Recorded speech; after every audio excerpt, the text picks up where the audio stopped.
Desde que éramos niños, siempre supe que Julián tenía un don especial para el descaro. Era de esos que conseguían lo que querían sin importar a quién afectaran en el proceso. Mientras yo era la hija responsable, la que debía recoger el desastre que él dejaba atrás, Julián siempre encontraba la forma de evadir las consecuencias.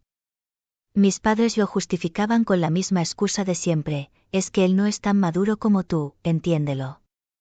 Pero esta vez había ido demasiado lejos. Era un lunes como cualquier otro. Me levanté temprano, preparé café y salí rumbo al trabajo sin imaginar lo que encontraría al volver. Todo parecía normal hasta que, al llegar a casa, noté que algo no estaba bien. Dejé mis cosas en el sofá, fui por un vaso de agua y cuando miré por la ventana, sentí un vacío en el estómago. Mi auto no estaba. En un primer momento, pensé que tal vez lo había estacionado en otro sitio, pero al revisar la calle y la entrada de la casa, confirmé lo peor. Confundida y con los nervios de punta, revisé el chat familiar por instinto, y ahí estaba, una foto enviada por mi cuñada donde se veía a Julián conduciendo mi auto, con ella y los niños en los asientos traseros. Sonreían como si nada y, para colmo, el mensaje que acompañaba la imagen decía: «Nos vamos de viaje. Gracias por el préstamo, corazón rojo». Mi primer impulso fue llamarlo, pero la llamada se fue directo a buzón. Envié mensajes exigiendo una explicación, pero lo único que obtuve fue el doble cheque azul sin respuesta. La impotencia me recorrió el cuerpo. No había manera de justificarlo. No fue un malentendido ni una emergencia. Simplemente se metió a mi casa, tomó mis llaves y decidió que tenía derecho a usar mi auto como si fuera suyo. Intenté mantener la calma y llamé a mi madre, esperando que al menos ella entendiera la gravedad de la situación. Pero su respuesta fue la misma de siempre: «Ay, hija, no exageres. Solo lo tomó prestado para un viajecito. En familia». Mi rabia se intensificó. ¿Cómo podía seguir defendiendo lo indefendible? Pero lo peor aún estaba por venir. 3 días después, a las 6 de la mañana, mi teléfono sonó. Era un número desconocido, pero algo dentro de mí me obligó a contestar. Una voz seria se presentó como enfermera del hospital. Mi corazón se detuvo al escuchar sus palabras: «Su hermano y su familia han tenido un accidente automovilístico». Mi mente se llenó de preguntas: ¿qué tan grave fue? ¿Estaban bien los niños? Lo único que logré preguntar fue: ¿están vivos?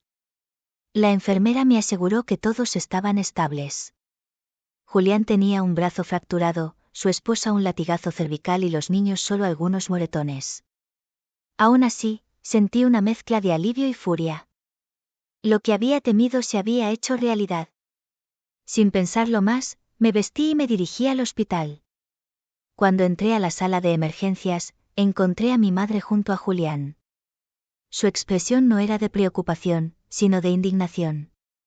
Pero lo peor fue cuando abrió la boca: «Ya es hora de que asumas tu responsabilidad y ayudes con los gastos médicos».